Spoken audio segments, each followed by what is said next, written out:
In the late 17th and early 18th centuries, Europe was infested by vampires. The situation got so wild that authorities stepped in, and even military officers investigated these creepy cases. And their conclusion was clear. Yep, vampires are definitely real. Now, we're talking about a long time before Dracula showed up in books and movies. Back then, people genuinely believed those who had passed could rise and drain the living of their blood. Tragically, their victims would not survive the encounter.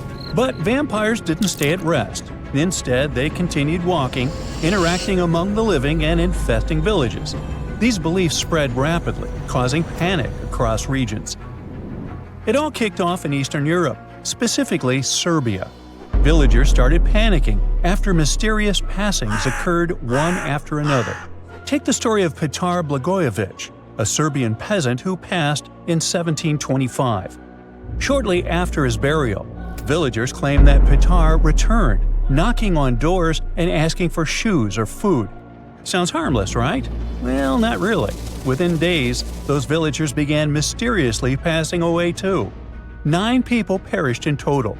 Everyone freaked out, insisting Petar was responsible, as if he managed somehow to come back from the grave at night to feast on the living. Eventually, authorities dug up Petar's body to see what was going on. They wanted to check if there were any signs that he was still alive. So they looked closely at his hair, beard, and nails to see if they had grown. And they actually had. In fact, there was no sign of decomposition at all. His body looked fresh. Then they found something even weirder. There was some blood around his mouth. And that was enough for people to say, "See, he's definitely a vampire."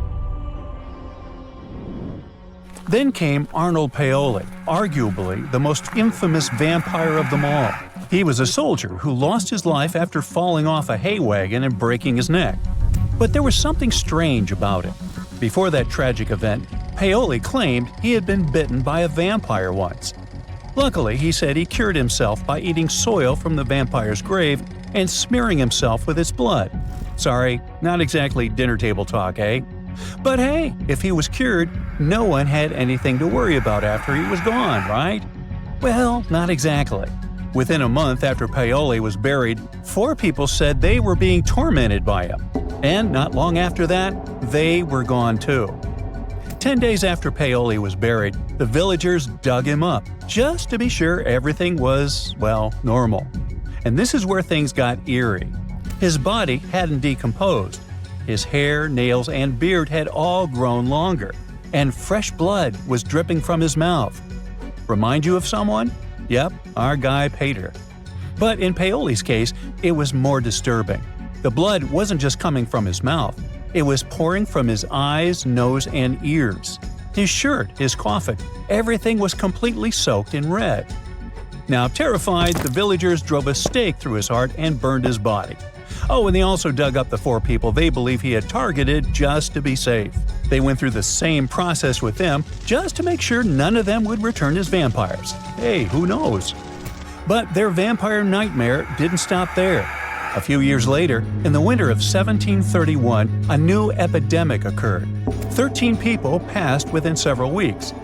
Eventually, even local authorities stepped in, sending official investigators to calm things down.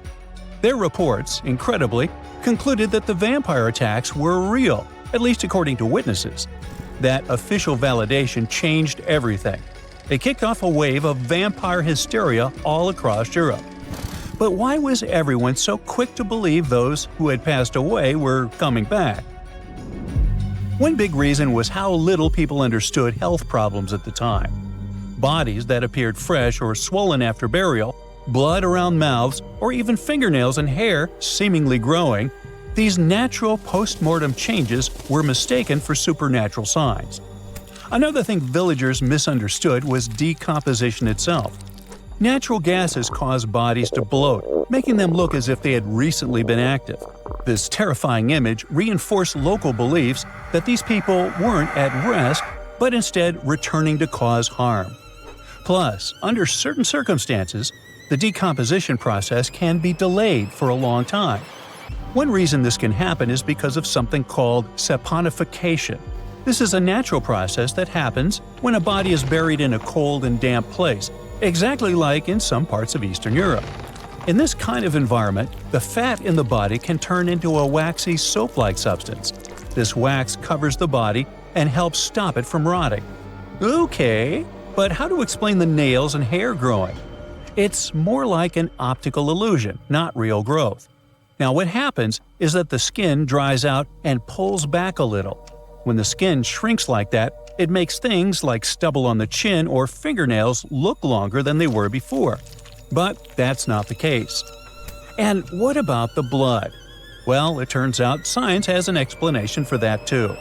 How long blood stays liquid after someone passes depends a lot on the surrounding temperature. In colder places, it can stay fluid for days. So if a body was dug up, there's a good chance they'd still find liquid blood in the veins. It might have looked strange, even scary, but it was just the cold doing its thing and slowing everything down. Medical researchers today believe that many so-called vampire symptoms match up with conditions like rabies. Back then, most people in these communities kept animals around, and villages were usually near forests full of wildlife. And there's still no truly effective cure for rabies. This condition can cause things like insomnia, aggression, biting, and even a fear of water, which lines up closely with the way vampires were described. So it turns out all these supposed supernatural events had logical explanations. Today, we might make fun or roll our eyes at the idea of real vampires roaming around Eastern Europe. But back then, those fears were taken very seriously. Whole communities were thrown into panic. There are plenty of documented cases where families dug up their loved ones and removed their hearts, all because they believed the person was a vampire behind the strange things happening to the rest of the family. And newspapers across the continent picked up these stories, spreading the fear far beyond where it all started.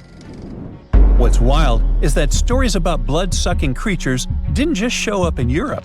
Similar myths popped up across different continents and time periods. In the Philippines, for example, there is the manananggal, a flying creature that splits in half. In Chile, they've got the peyote, a shape-shifting being that drains blood. And in Australia, some indigenous tribes told stories of the Yaramayahu, a little red creature that drops out of trees and drinks your blood with suckers on the ends of its hands and feet. How cute!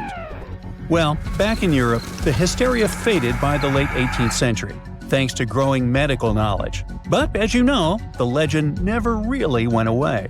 It just shifted into literature and gave rise to famous characters like Dracula. The author, Bram Stoker, was inspired by stories that had been going around since the 1700s. But he turned them into romanticized fictional monsters. You know, sharp teeth, pale skin, black clothes, that whole thing. And that was different from what the villagers believed they were dealing with. And, in a way, those frightened villagers weren't completely wrong. Something was draining those people's lives. But it wasn't vampires. It was just misinformation mixed with a whole lot of imagination running wild. So, next time you see a vampire movie or read a scary story, remember that behind the fiction lies a fascinating truth. A real wave of fear, confusion, and panic that swept Europe nearly 300 years ago, leaving a chilling legacy that still fascinates us today. A girl, once and beautiful, ended up in a grave with a huge sickle across her neck. There were no signs of violence, no indications of any actual crime. Yet, someone was clearly terrified when they forced her into that grave. So scared that they even placed a padlock on the big toe of her left foot. They wanted her to stay in the tomb once and for all, fearing she might rise and take revenge on them. So, a whole community turned against a young lady who wasn't even over 20 years old, deeming her to be of ultimate danger. Do you see what I'm driving at? Let's test your historical knowledge. Who has been feared throughout human history to such an extent that commoners couldn't shake off that lingering sense of dread, even after their passing? If you say witches, warlocks, and vampires, you'd be completely correct. Just a little hint here. If you can't overpower someone physically, you can do it supernaturally. Well, that's at least what people used to think back in the 17th century. Not only was there a sickle and a padlock, but there were also signs of an attempt to twist the girl's corpse in the grave and turn it face down. This attempt had failed, leaving her spine buckled and twisted. By the way, the padlock wasn't necessarily meant to lock a vampire. It was more likely a talisman against evil spirits. That's a peculiar and, let's face it, very cruel way to bury someone. Yet it was a common practice for creating anti-vampire burial sites. The methods for preventing vampires from rising were quite elaborate. First off, let me introduce a term. Anti-vampire graves, known as revenant graves, date back thousands of years and have been found in various locations across Europe. Europe, you heard that right. Now before you say, hey, vampires are a Romanian thing, Dracula, duh, let me convince you otherwise. They are a part of all European folklore, meaning you can find references to them throughout Europe. With new settlements in America, vampire lore spread there too, eventually turning into the Twilight Saga. These anti-vampire burials are characterized by evidence of precautions taken to prevent those who bit the dust from rising. Such measures could include placing large stones on the deceased's legs or even piercing the body with a lance to fix it to the ground. To be completely safe, they could also consider removing the head from the torso. So, burying the body face down, cutting off the head, and pressing the body with a stone were the methods used to keep someone believed to be a demonic being from leaving the grave. Let's return to the poor lady, or rather, the girl. A couple of archaeologists, Dariusz Poliński and his partner, Magna Durodzka, who happened to be partners in both crime and life, stumbled upon her grave. Strangely, all of her 206 bones remained untouched. Yet no gravestone, no name, nothing. Just a lonely grave on a hill in northern Poland. Poliński, a professor of archaeology, and Zagrodzka began piecing together the story of the woman they eventually named Zosia. Carbon dating suggested she had been about 18 years old and had passed away about 350 years ago during a chaotic time in Poland's history. There is little documentation about this graveyard, which seemed to serve as a resting place for individuals marginalized by the community. Was Zosia a poor girl who had been marginalized because life forced her into the worst situation a lady could face? Not really. As the archaeologists delved deeper, they stumbled upon some hints that indicated she might have hailed from a rich family. Her burial featured a stylish bonnet, and the delicate silk along with shiny silver and gold threads found with it suggested that it was part of an elegant headdress. This all pointed to the idea that she had some serious status or wealth. But the way she was buried indicated her outsider status in the village of Pien. Perhaps her presence there was unwanted, hence the idea of her being a vampire, backed up by the manner in which she was forced into the grave and held there. By analyzing the structure of her skull and extricating DNA from her skeleton, scientists created a reconstruction of what her face might have looked like. The specialists meticulously reshaped Zosia's likeness using modeling clay on a 3D printed model of her skull, which proved to be a deeply moving experience. They remarked that while they often worked on face reconstructions, in this case, they also sought to restore her dignity. Utilizing these three methods, the team reconstructed Zosia's 400-year-old face, revealing the human story buried beneath supernatural beliefs. It's ironic, isn't it? First, people tried their hardest to make the world forget her face and prevent her from ever coming back. 400 years later, people did everything they could to bring her back to life. Her picture now is all over the internet, yet we will never see the faces of those who buried her. Alas, this reconstruction project only allows viewers to visually connect with Zosia, but her true story remains a mystery. But what we know for sure is that people who were deemed vampires were badly discriminated against, to say the least.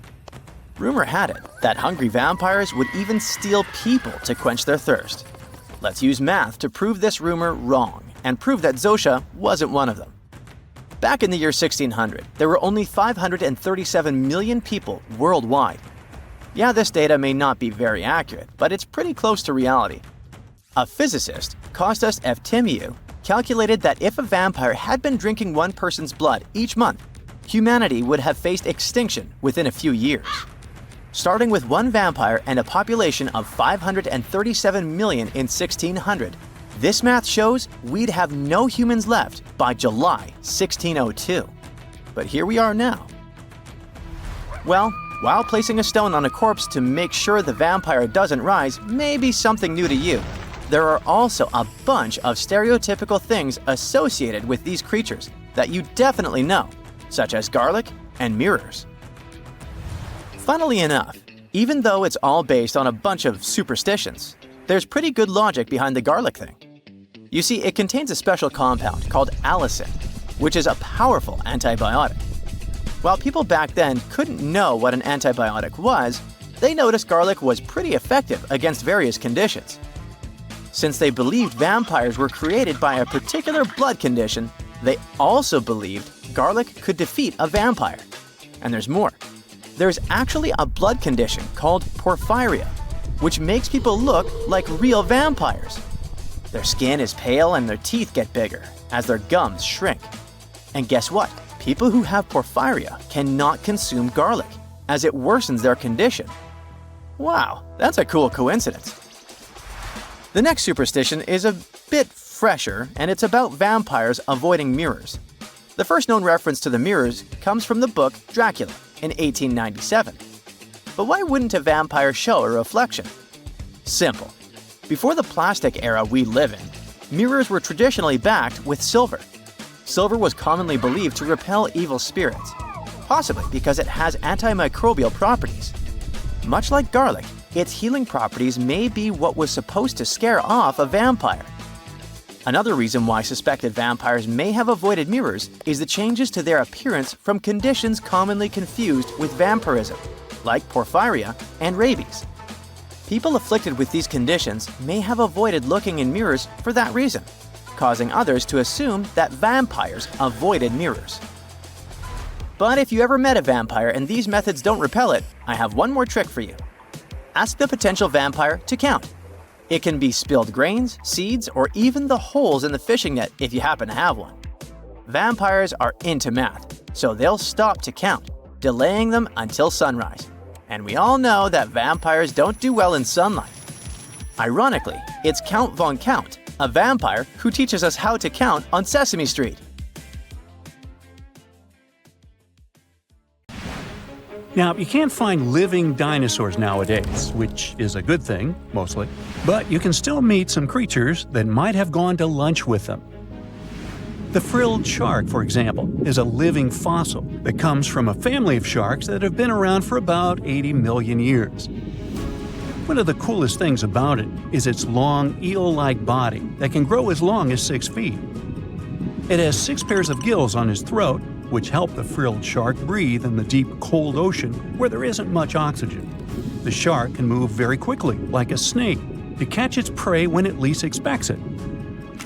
Little frilled sharks take an exceptionally long time to grow, up to 3.5 years, which is one of the longest times for any animal with a backbone. The Chinese giant salamander is another living fossil that can tell you what was going on Earth around 170 million years ago. Now, when I say tell, I really mean it, as it can make sounds like hisses, whistles, and barks, and even a noise that sounds like a crying kid. The biggest Chinese salamander found so far weighed 130 pounds, as heavy as 2 Dalmatians, and was almost 6 feet long. Giant salamanders like to be alone. Hey, I want to be alone. And will chase away other salamanders from their space, except when it's time to start a family. During the day, they hide and sleep under rocks. They can make a special substance from their skin that keeps predators away. Now, gharials are reptiles that have been around for about 38 million years. They live in India and Nepal in slow-moving, muddy rivers. Sadly, there are very few gharials left in the wild, less than 100. These creatures can't control their body temperature, so they need to sunbathe to get warm or cool down in the water if they get too hot. Their eyes are close together and face forward, which helps them see in 3 dimensions and judge distances more accurately. Gharials also have a transparent third eyelid that protects their eyes when they're underwater. They have over 100 sharp teeth, but they can't chew their food. Instead, they use their strong jaws to grab prey and then, swallow it whole. The alligator gar is a fish that has a family history of more than 100 million years. It still has some cool features from ancient times, like being able to breathe both air and water. It also has a special spiral-shaped intestine, like a shark. The alligator gar is one of the biggest and heaviest fish in North America. Just like an alligator, it has a long body and snout, plus a row of sharp teeth. But instead of legs, the gar has fins to help it swim underwater. The tuatara isn't a lizard as you might think, and isn't a dinosaur either. This New Zealand resident is one of the most unique animals in the world. Scientists love studying tuataras because they can help us understand how today's lizards and snakes evolved. One of the coolest things about the tuatara is its third eye, called a parietal eye, on its head. It has its own lens, retina, and a nerve that connects it to the brain. Scientists think it might help the tuatara know when it's light or dark outside and absorb sunlight to make vitamin D or help them keep their body temperature exactly right. Tuataras can live an extraordinarily long time, up to 100 years. Cassowaries are the youngsters on our list, as they've been around for only 60 million years. They have some things in common with dinosaurs, like their 3-toed feet and how they breathe. Cassowaries love to eat fruit, lots and lots of fruit. This love of fruit helps the rainforest because when cassowaries eat the fruit, their bodies don't harm the seeds inside. As they move around the forest, they spread these seeds, you can guess how, with their own natural fertilizer, helping new plants grow. Cassowaries are big birds, about 6 feet tall and weigh over 100 pounds. They have a special claw on each foot that is 5 inches long, and they can use it to kick real fast. If they feel threatened, they can charge, kick, and even jump on someone. They can also leap up to 5 feet in the air. So, the best thing to do is stay far, far away from where they live. The order Notostraca is a group of crustaceans that you may know as tadpole shrimp or shield shrimps. These animals have been around for about 360 million years. They have a wide, flat shell that covers their head, and they have a pair of eyes on top. These creatures can be found all over the world in different kinds of water, like freshwater, brackish water, and even salty pools. They can also look different depending on where they live. Notostracans aren't picky eaters and can snack on pretty much anything, from plants to small animals and other shrimps. Some of them are considered pests in places like California rice paddies because they stir up the mud, which blocks sunlight from reaching the young rice plants. Sturgeons are some of the largest fish species on the planet. They live only in the cool waters of the northern hemisphere and never travel below the equator. Even though they are huge, sturgeons don't have teeth. They eat by sucking food off the bottom of rivers, gulfs, lakes, and oceans. Scientists believe that sturgeons came from a group of fish that first appeared around 419 million years ago, long before dinosaurs even existed. Their ancestors survived a big extinction event that wiped out 90% of all species and went on to become the largest fish in many rivers in North America and Eurasia.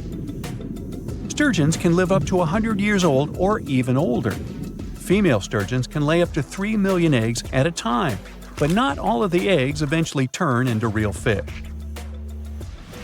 Our next hero, the Pacific lamprey, has successfully lived through at least 4 mass extinctions. Its ancient ancestors evolved over 450 million years ago. These creatures have cartilage instead of bones and a third eye, which is a special light-sensing organ on top of their heads. Instead of a regular jaw, they have a mouth surrounded by teeth. They latch onto prey and sup up body fluids like real underwater vampires. And although he wasn't living underwater, the story goes that King Henry I of England might have lost his life because of a lamprey. The English monarch loved this fish so much that he defied doctors' orders to stop eating its flesh. He got sick every time he'd have it, but the lack of bones and the unusual taste made the royal fall in love with it. As a result, he got some scary symptoms from eating lamprey and eventually passed away. Can you say clueless? The elephant fish, also called the Australian ghost shark, has been on Earth for around 400 million years. Even though they're related to sharks, they aren't actually sharks. Instead of bones, their bodies are made entirely of cartilage. These fish have a special shiny tissue in their eyes that can make their eyes look like they change color from yellow to green. Elephant fish can be pretty tough and will fight back if they feel threatened. They like to be alone and usually don't hang out with other fish. Horseshoe crabs also deserve the title of survival champs, as they've been around even before dinosaurs, since 450 million years ago. 4 species are still roaming the ocean from Maine all the way to Mexico. Horseshoe crabs are more like spiders than ticks than they are like real crabs. They have 9 eyes, plus extra light sensors near their tails so they can see really well. They breathe underwater using flap-like gills near their belly, and sometimes they use these gills to swim upside down. Every spring, when the tide is high, these creatures come up to the beach at night to mate and lay their eggs, and you can see hundreds of thousands of them. So, if you ever take the Galapagos cruise, you might be lucky enough to see one pretty remarkable fella. It's called the red-lip batfish, and it looks like some sort of bat that overdid its makeup. You can find it at depths from 50 to 300 feet, and you probably won't miss it because it can grow up to 10 inches long. They mostly chill on the seabed, where they shuffle their way along the seafloor on their stubby little fin legs with pretty large feet. Yup, very odd to see a fish walking. But from time to time, they come to the surface to see if there's something interesting up there. You can also find them at the edge of reefs. Red-lip batfish are not fans of warm waters, so you'll mostly find them in colder ones. It's an anglerfish. That's the type of fish that lures its potential prey with a fleshy lobe. Do you see it here on a filament that arises from their snout? These fish usually come with a big head and wide mouth. No comment. Their tail and bodies are relatively small. The red-lip batfish has a fleshy growth on its head. That's how it catches smaller animals, such as mollusks, shrimp, and little fish of opportunity. Now, check this bizarre creature lurking in the deep sea. It's called a tripod fish, and you can find it all across the Indian, Pacific, and Atlantic Oceans. Look at their long, bony fins. They can extend up to 3 feet from their underside and tail. Scientists think they pump fluid into these fins when they're standing so they can remain rigid. When they're swimming, their long fins softly float beneath them, which can sometimes look a little bit awkward. I mean, the walking part looks kinda weird too, but cool, you must admit. Tripod fish evolved to sit on their pretty long fins to be taller, because that way it gets into a perfect position to catch fish, tiny prawns, and other small, unfortunate yet tasty animals the ocean current brings right into their mouth. It's a perfect mechanism when you think about it. Currents are barely present at the seabed level, so they'd have to work much harder. And this fish can't even see the prey coming. It's almost blind because it spends most of its time in a dark habitat. But its long fins feel the vibrations in the muddy sediment little animals that pass nearby make. And these pectoral fins that sit right behind its head are some sort of antenna. It gives them extra information about incoming dinner. Now, you must admit you haven't seen that many grumpy-looking animals like this cusk eel. They do have long fins and long bodies, plus their name says it, but they're not actually eels. The cusk eel family has different members, each with its own specifics. For example, the faceless cusk. Just as its name says, the species mostly don't have a face. Some have eyes that function, while others don't. Some produce weird sounds while looking for a partner, and many of them live in deep waters. Many fish have pelvic fins under their body, but cusk eels took it to the next level. Their pelvic fins move forward through their evolution, which is why you're now looking at long and slender barbels here under their head. And the real eels don't even have pelvic fins. You can see flying fish jumping out of warm ocean waters across the globe. Thanks to the specific shape of their slim body, they can develop a speed of about 37 miles per hour while they're still underwater. When they reach that speed, they just angle upward and break the surface. They rapidly beat their tail while it's still under the surface. They propel themselves with a little help from their friends, from their big pectoral fins that look like wings. That's how they escape bigger animals that come after them. And there are so many predators out there lurking from the ocean depths and hoping to catch flying fish. For example, tuna, mackerel, swordfish, marlin, and some other bigger fish. The challenge is big, so the flying fish needed to develop a good strategy to escape. But when they're on the surface, they sometimes become a target to birds. Also, they're attracted to light, and fishermen know that, so they use light to catch them. It seems no one wants to leave them alone. Now, at first, it looks like you're looking at a small plastic bag, but it's actually a real, but still pretty bizarre, marine animal that can grow up to 6 inches.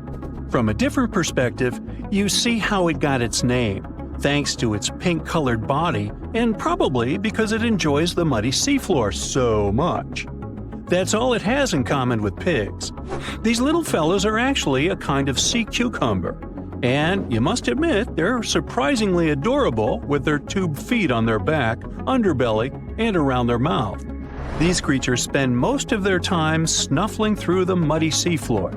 They mostly eat remnants of dead algae or some other tasty bits that have fallen somewhere from the surface. Of course, they can eat bigger stuff too. For example, an entire whale. Sea pigs are great deep-sea babysitters for juvenile lithidid crabs. Here, you try to pronounce that. Researchers saw these little crabs hiding under and climbing on sea pigs. It was probably a way for the young crabs to stay safe from dangerous predators, and a way for sea pigs to kill some time and earn some extra cash. Yeah. Now, at first, a sea angel looks like some creative animator decided to create a cartoon with such a heartwarming character. But what you're looking at is a real creature, a small swimming sea slug. Its body is transparent, which gives the creature such a fairy tale look. And check out its graceful flapping wings. It's definitely not something we'd expect from slugs. Given a choice, they'd prefer to stay in cold waters. Snails and slugs usually fall into a category called gastropods, and the members of this group usually have muscular feet. But in the case of sea angels, it developed into appendages that remind of wings. This is what helps them with swimming in open waters. And they don't have shells either. But don't let their sweet angelic appearance dupe you. These creatures are quite sneaky. They use their tentacles, and this piece called radula, when they want to pull other swimming snails from their shells. And do what? Oh, that? When I first looked at this creature called giant siphonophore, I didn't think it was scary because it looked like some sort of centipede. And how giant can these be? Well, it seems they can stretch to be 130 feet long. Okay, it doesn't look scary even at a second look, but I still wouldn't like to face it. It's like you're watching some random long rope that's just floating through the ocean depths. Although it looks like some silly string that does nothing, this creature is a collection of pretty functional parts, where each is specialized for something else. Some of its parts are in charge of catching prey, while others digest food. Some parts exist for reproduction, while others direct the action of this entire body by swimming. This animal is bioluminescent, which means it creates its own light. When it bumps against some random object on its way, its stem glows and you can see a bright blue light. Isn't the flapjack octopus really cute? with its stumpy webbed arms, big eyes, and fins that remind of ears on its mantle. Really adorable. You'll mostly find the flapjack octopus on the seafloor. It likes to spend most of its time there, since that's where it can relax and lay flat, looking like a pancake. And when it feels it's time to go somewhere, this little creature swims or hovers above the seabed. It flaps its fins and pulses its web of arms, and looks nothing like an octopus, more like pulsating jelly. Well, yes, that's weird. Want to high-five a sea creature? Well, put your hand up for the Tasmanian red handfish. This fish doesn't swim like a fish. It walks. It uses its flipper-like hands to stroll around on the ocean floor. These bottom walkers are disturbed by swimmers and boats a lot. Some people even want to take them home as pets. I think it's better to just give them a wave and swim on by. The vampire squid. Its species name is Vampiroteuthis infernalis, which translates to vampire squid from hell. Oh yes, this vampire squid means to terrify everyone with its name, its dark red color, its spikes at the bottom, and the scary fact that it can basically turn itself inside out. The vampire squid loves putting on a good show, but it's as harmless as a kitten is to humans. It's as if Dracula scared the pants off you, but he didn't have blood-sucking fangs. The vampire squid feeds on food particles from plants and animal matter floating near the ocean's surface. Since they're not predators, they need good defensive strategies, and their vampiric look is designed to ward off large creatures who want to eat them. Turning themselves inside out is a defensive mechanism since the spiky areas in the inner skin are more intimidating. They also shoot out a substance that does not have color, but is packed with bioluminescent particles to distract predators. The vaquita. Going out on a boat off the coast of Mexico sounds like the perfect vacation. The sun, the blue water, the most endangered sea creature. Wait, what? The vaquita isn't dangerous, but don't expect it to stick around to say hello or sign any autographs. It's incredibly shy. This little cow, that's what it means in Spanish, is one tiny sea mammal. With those black markings around its eyes, it looks more like a sea panda to me. Seeing one should make you feel very special. They're on the brink of extinction, mostly because they got caught by accident in fishing nets. It's estimated that there's only 10 left in the wild. The blue dragon. This little creature looks like something out of a kid's fantasy movie. It's called the blue glaucus, casually referred to as the blue dragon or blue angel. It can be found in many places, the Atlantic, Pacific, and Indian Oceans. It's kind of a mollusk and it only grows to be about an inch long. What you think is the back is actually the mollusk's bright underbelly. It regularly floats on its back so that its blue colors help it camouflage with the water's waves. The blue dragon isn't just pretty, it's also smart. It usually feasts on Portuguese man-o'-wars, also known as Physalia physalis. The blue dragon stores their stinging cells for later use, in essence, stealing their defensive mechanisms. When the blue dragon is threatened, it releases those stinging cells it stored, directing them at an enemy to sting them with more power than the Portuguese man-o'-war would have been capable of. As they can store a huge amount of stinging cells, they can be a threat to humans. So, if you find one, don't pick it up. It's best to admire it from a distance. The barrel-eye fish.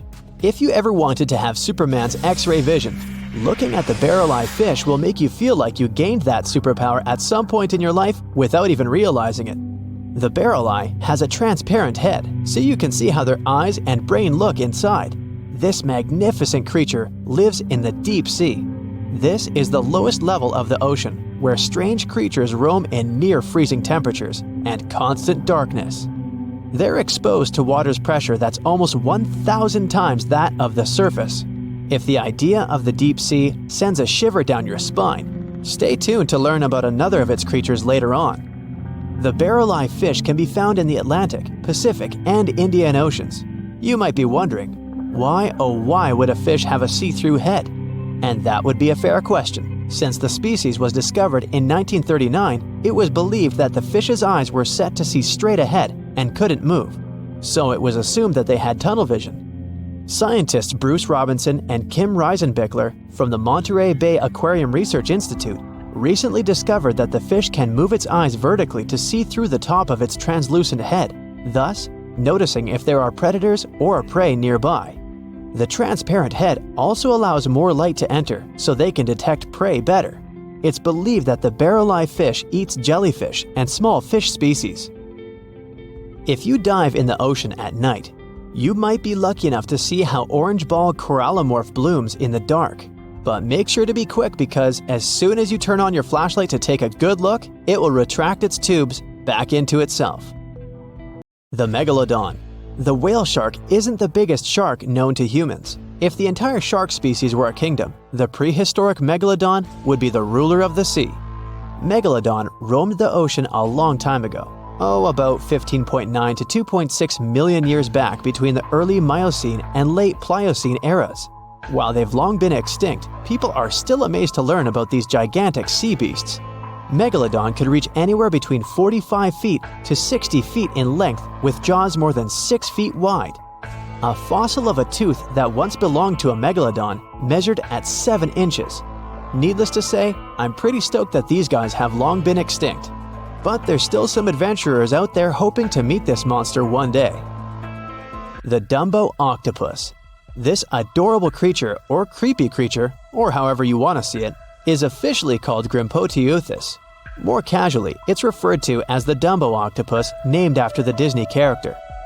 Though Dumbo, the elephant, not the octopus, was teased for his big ears, it's highly unlikely that this adorable octopus gets teased by its water neighbors. They are the deepest living octopuses, living in the deep sea, and you know how scary that place is. They're only about 8 inches tall and spend their days hovering just above the seafloor eating snails, worms, and other food they find in the current or near ocean vents. There are nearly 17 species of Dumbo octopus, and they all have differences in height, color, and body parts. If you can't get enough strange animals, you'll be glad to learn that the deep sea has barely been explored by humans. So keep an eye out. There are bound to be more fascinating animals discovered in the deep in the future. The sea angel. These creatures might look and sound pretty cute, but their diet is far from sunshine and lollipops. Their favorite food are sea butterflies. They lay mucus traps for them and wait in ambush. The squat anemone shrimp. This shrimp is tiny, only 0.5 inches. It's also known as a dancer shrimp because of its peculiar behavior. When agitated, it raises its bottom above its head and does a little dance. Divers also say it readily jumps on their hands and cleans them. The coconut crab. This guy may look pretty creepy, especially when the sun goes down. Mature coconut crabs are around 3 feet in length. Their preferred foods are coconuts, but they can also hunt down lizards and even large birds. The slender snipe eel. Slender snipe eel is a slim and long creature that's still a mystery for marine scientists. It's 4 feet long and it has at least 750 bones in its spine, which is much more than any other animal in the world. The sea pen. Sea pen is 7 feet long and it has a lot of varieties, but most of them look indeed like a pen or a quill. The similarity is even more striking when the animal has a water-filled bulb that anchors it to the floor. The Persian carpet flatworm. This creature looks indeed like a carpet, despite being very small by comparison. It's only 4 inches long, able to become both male and female. It doesn't really mate with other flatworms. Rather, it fights them for the right to bear posterity. The flamingo-tongued sea snails. Tourists love these extraordinary snails for their pretty colors, thinking it's a shell, but in fact, the shell is quite dull and hidden underneath colorful soft tissues. They eat softer, toxic parts of corals and store their toxins to protect themselves. Think you know what lurks in the depths of the ocean? While nearly 95% of our oceans haven't been explored yet, it's hard not to let your imagination run wild. But thanks to brave explorers, deep-sea cameras, and awesome archaeologists, we do know about some pretty incredible sea creatures living in our waters today, and millions of years ago. From the 9-foot spider crab to the 60-foot prehistoric megalodon, these sea dwellers come in all shapes and sizes. But let's focus on sea creatures famous for their huge size. Can you guess which living species of whale is the largest? Well, it's not the orca, but that's a good guess. The orca is a toothed whale that can grow to anywhere from 23 feet to 32 feet, which is slightly smaller than a school bus. How about the narwhal? Nope, they're not the biggest either. These unicorns of the sea live mainly in Arctic waters and only grow 13 feet to 20 feet in length, and that's including their 9-foot tusk. Tired of guessing? Okay, I give in. The largest whale that still exists today is the blue whale. At a jaw-dropping 82 feet to 105 feet, the blue whale is not only the biggest whale we know of, but is currently the largest animal to have ever lived on Earth. Seriously. These animals are bigger than a T-Rex, and even the prehistoric megalodon. If you were to put a blue whale next to a school bus, it would look like it could swallow it. Think about that. According to National Geographic, a blue whale's tongue can weigh the same as an elephant. And their hearts can weigh as much as a car. That doesn't even sound possible. It's no wonder these giants need to eat about 4 tons of krill every day. While there aren't too many animals living today that can compete with the blue whale's epic proportions, there is an entirely different species that is a good contender, and it's not quite what you would expect. It's a jellyfish. No, I'm not talking about the little jellyfish that wash up on the shore and ruin a perfectly good day at the beach. I'm referring to the lion's mane jellyfish, the biggest jellyfish around. This invertebrate can grow up to 120 feet long. They also come in different gorgeous colors like red, purple, or even shades of orange. As if their length wasn't impressive, the lion's mane jellyfish boast a whopping 8 sets of 70 to 150 tentacles. That means they can have up to 1,200 in total. And here's the giant oceanic manta ray, the largest type of ray in the world. Their wingspan can be longer than a bus. These guys can reach 30 feet in length. They also have the biggest brain compared to body size among all fish. Unlike their stingray cousins, mantas don't have venomous tails. And while the lion's mane jellyfish and the blue whale are yet to be beaten for the longest sea creature, there is one marine creature that can grow even larger in length. The Portuguese Physalia physalis, tentacles and all, can reach a length of 165 feet long, and that's according to mentalfloss.com. While this thing may look a lot like a jellyfish, it's actually known as a siphonophore, and there are hundreds and sometimes thousands of them that are genetically identical. Their long tentacles help the organism catch prey, and its sting is fatal to most animals, even humans in some cases. What's even creepier is that if one of the tentacles comes off the organism for whatever reason, it can float around the water for days before decomposing. Even if it's detached, this tentacle can still sting you. But don't go running out of the ocean just yet. Your chances of being hurt by a Portuguese Physalia physalis sting are pretty slim. However, if you do get stung, the side effects aren't pretty, with welts, stomach cramps, an elevated heart rate, and an upset stomach. While you don't want to go anywhere near these long creatures, they sure are pretty to look at. Check out all those colors. The Shastasaurus is the biggest marine reptile that has ever existed. These predators lived during the late Triassic period, about 210 million years ago. These amazing giants could reach lengths of up to 69 feet and weighed more than 75 tons. This made the Shastasaurus as heavy as a blue whale. And if you could stand this creature up vertically, it'd be as tall as a 7-story building. Despite appearances, the Shastasaurus was actually pretty slim for its size. Its ribcage was only 6 feet across. You'd think that this big guy was chowing down on other dinosaurs, but that's not the case at all.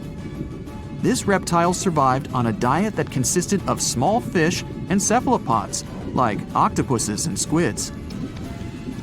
The Albertonectes is a bright representative of the plesiosaur family, meaning that this marine reptile had a small head on an incredibly long neck and large flipper-like limbs that helped it move through the water. These creatures occupied the seas around North America 76 to 70 million years ago. The length of this sea monster could reach 38 feet, with its neck taking up 23 feet of that length. Its neck was a true record breaker. It had a whopping 76 bones in it. No other animal known to humankind has had so many vertebrae in its neck. Scientists aren't sure why they needed such a lengthy neck. They might have used it to collect shellfish off the seabed, or perhaps it helped them capture their main prey, fish and squids. This aquatic reptile also had gastroliths in its stomachs. Some of them were as big as 5.5 inches in diameter. The Tylosaurus belonged to the mosasaur family. It dominated the shallow seas of North America about 85 to 80 million years ago.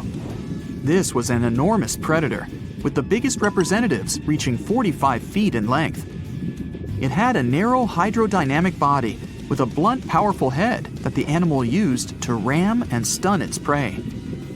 Its body was equipped with agile flippers and a long tail decorated with a maneuverable fin.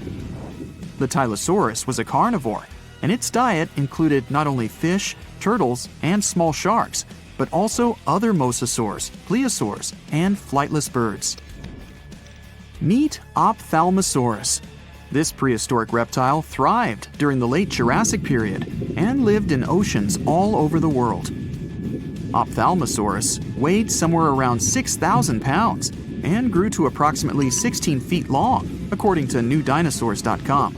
That's about the same length as the beluga whale that exists today. It's too bad these guys went extinct before we had a chance to see them ourselves, as their cartoonish wide eyes and dolphin-like features are pretty darn cute. Of course, the Ophthalmosaurus evolved over time to become ophthalmologists, or eye doctors that we know today. No, that's just a lie. Just testing you.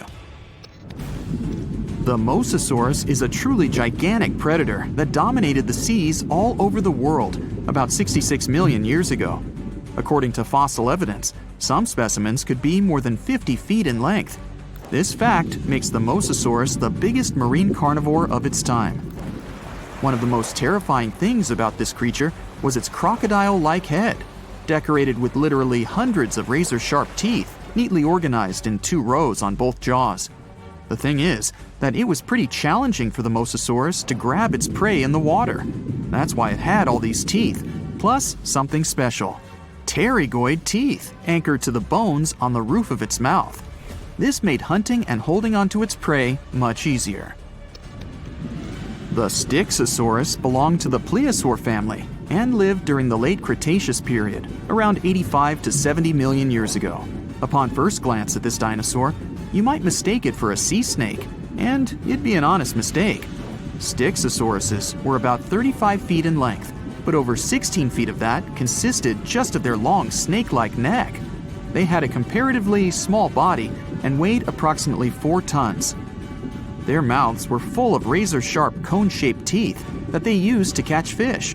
They didn't need to chew their prey, thanks to the 200 small stones called gastroliths in their bellies that probably aided in digestion. At the same time, some scientists believe that the Styxosaurus used these stones to sink to the ocean bottom in search of particular types of fish. Looks kind of like Nessie to me. Hey, let's take a deep dive into ocean waters to see which of these creepy-looking animals are our friends. We're swimming in the tropical waters of Titanoboa Island near Fiji. Can you see those giant creatures the size of a Volkswagen Beetle? Those are manta rays. They've got a long whip-like tail and large flat diamond bodies. There are 2 species of manta rays, the reef manta ray and the giant manta ray. They belong to the same family as sharks, but they only have small teeth in their lower jaw. They feed on zooplankton, tiny fish, and crustaceans. Manta rays are social animals, and they like people. Once you let them come close to you, they'll swim around you to observe you. Don't chase them though, because they're super fast swimmers. Their name translates to cloak or blanket, and out of all sea creatures, they've got the largest brain compared to body weight ratio. These fellas can recognize themselves in a mirror. The Asian sheep's head wrasse follows. Even if it seems unsightly, It's one of the friendliest fish you'll come across in the shallow waters of Japan, China, and Korea. It has protrusions on both its jaw and head. It likes to hide in its anemone, and it's usually scared to go out even at 40 inches long. One of these fellows developed a friendship with a Japanese scuba diver 30 years ago. When the diver found the fish, it was injured, and he helped it recover. The diver had been the caretaker of an underwater Shinto shrine. He calls the fish by hitting the underwater bell. Time to go swimming with the largest fish in the world, the whale shark. Though these creatures are sharks, they have a lot in common with whales. They can live for 100 years, though they've got tiny brains. They're indifferent to humans. These fellows don't care about anything they can't eat. And unlike other shark species, they won't bite you. Whale sharks are filter feeders. They do have teeth, 3,000 of them, but they don't use them. They've got a massive mouth, like me, but their throat is only the size of a quarter. Next, we have the sunfish, a fish without a tail that looks like it's been cut in half. It has large fins, and when you see it breaching on the surface, you'll think a shark is approaching. The sunfish dives deep in the water to let other fish exfoliate his skin and remove parasites. Once they're done, it returns to the surface to sunbathe. It's also a voracious eater. If it sees you in the waters, it'll likely approach you and observe you. Within a day, you'll be able to feed it from the palm of your hand. Time for the animal that looks like it's always smiling, the bottlenose dolphin. It's one of the most social sea creatures, and it travels in groups. It enjoys playing, hunting, raising calves, and helping out its community. Bottlenose dolphins are excellent swimmers, with speeds reaching 19 miles per hour. They usually come up to the surface to breathe air through the blowhole on their head. These creatures are great communicators, and they send messages to each other. They use echolocation to navigate and find food. When they spot people, they become very friendly, so much that they let their guard down, and it makes them vulnerable to other sea creatures such as sharks. Heading to the Pacific coast, we'll come across some gray whales. Their skin is covered with parasites and other organisms that make their snouts look like rough pieces of rock. We gotta get on their nice side first. Gray whales can attack a large boat, a ship, or a vessel if they sense their calves are in danger. But generally, they're friendly and appear unbothered by rowing kayakers. In some cases, they'll approach small boats and allow humans to touch them, though you're required by law to keep your distance. If it wants to get closer, it will. If it feels threatened, it will act aggressively. Now, let me show you a fish with a tool on its head, the hammerhead shark. Their skull helps them with hunting. Their eyes are placed on the hammer's outer edges and gives them a 360-degree vertical view. But they've got a blind spot in front of their nose. Their heads are like metal detectors. Most of what they want is below the sand surface. So they lightly dip their heads in the sand and sweep up whatever is under there. You'll see them in temperate and tropical waters, both near the shorelines and offshore. They usually move in groups. They're mostly harmless to humans and divers, but there have been a few occasions where they got aggressive. But before they do, they'll give you a bunch of warning signs, and divers know how to handle them. Now, I'll show you something kind of smaller, the sea lion. These creatures are a bit tricky. They're playful, aggressive, arrogant, smart, and above all, curious.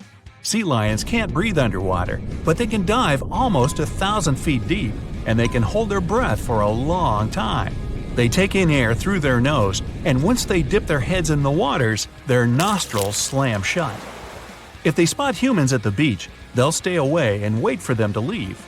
Wild sea lions aren't the friendliest to anyone, especially if they feel threatened. The approachable ones have been trained in captivity. Beluga whales are next. They're white with bulgy heads, and they're amongst the most social and loudest you'll ever meet. Their upwards-facing mouths make them look like they're smiling. When beluga whales are born, they're a dark gray shade. It takes 8 years for their skin to turn white. They can change the shape of their heads by blowing air around their sinuses. Beluga whales love humans. Once they make human friends, they don't want to leave. Even though they're wild animals, they become too entrusting with people. Marine biologists suggest staying away for their safety. Have you heard of sea cows? Those are actually called manatees. You'll see some in rivers and others in the ocean. Even though they're large, they usually stay in shallow coastal areas, munching on seagrass, leaves, and algae.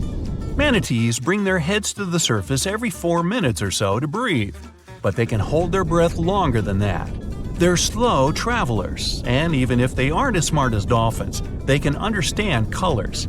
These fellas are gentle giants, and they like to approach humans searching for warmth. Next, we've got the basking shark, the second largest shark in the world. Their mouth is their most impressive feature, like me, since it can open more than 3 feet wide. Okay, you win. These creatures have an intimidating appearance, but despite their size, they're harmless to humans, and divers swim with them. They're very social and can form schools of 100 individuals. They swim near the water surface, filter feeding on plankton. They too have a bunch of teeth that they don't use. Do you know which creature can sing loud songs for 30 minutes? I know, berry manatee. That might be before your time. Actually, it's the humpback whale. Scientists aren't sure why they make those low howls and noises. They might be trying to communicate with others to attract mates. You'll see them near coastlines, feeding on tiny food, and they use their flukes to propel through the water. Humpback whales are less friendly than gray whales because they're very cautious. But they're the heroes of the ocean. They try to save other animals from orcas, and experts say they're capable of decision-making and problem-solving. On one occasion, a humpback whale jumped in to save a whale biologist from a tiger shark. Now, let's try to spot the expert in disguise, the Caribbean reef octopus.